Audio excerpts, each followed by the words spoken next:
Hi, it's Darryl again, and I'm looking at an article this time by Pravda.ru.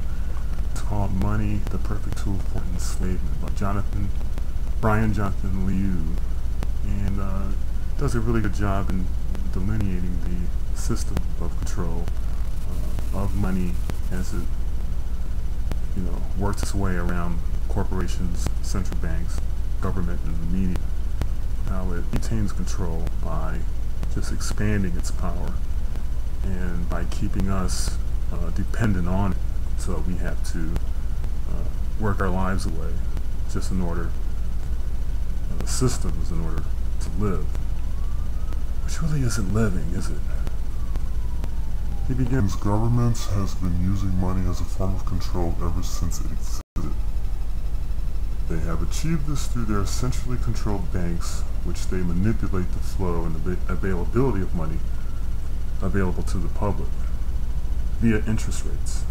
As today's medium of exchange for goods and services, money is what everyone is striving for in order to obtain the goods and services they require and demand.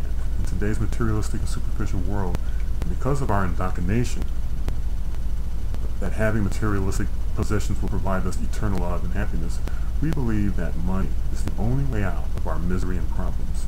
Thus most of us make that our first priority in our lives, because all of us want to achieve a better life for ourselves. And that's really a distorted view that he's talking about, not the way he's presented it, but how we actually live.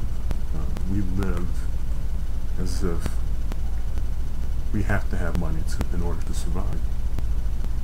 And anything that challenges that worldview is going to get attacked.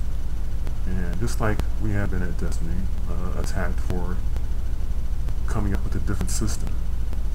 Because the brainwashed robots who imagine themselves speaking for,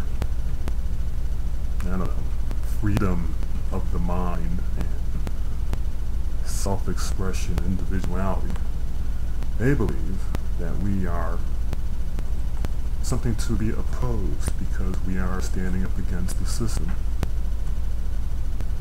They believe that under the current system they have these things: freedom of choice, individuality, freedom, and thus this is how the control is maintained, through delusions of grandeur by these so-called defenders of liberty, all the while not realizing that they are pulling themselves down through the chains of their own ignorance. It's quite fascinating. Now this point of view that's being expressed by Mr. Liu is really common among anarchists and the people who are against money. Even the zeitgeist group who have the same beef, and we have the same beef. And it's interesting that these haters will go and call zeitgeist a cult because they dare come up with a different system rather than the current one that's in place. Now, we've got an uphill battle to a certain point, because people have been sufficiently brainwashed in believing that through their slavery they are in fact free. But, the system is built on greed and deception, and so it has to end. And that is one thing that, that I'm satisfied with, that it actually will happen. There is going to be a last call for capitalism, in the not too distant future.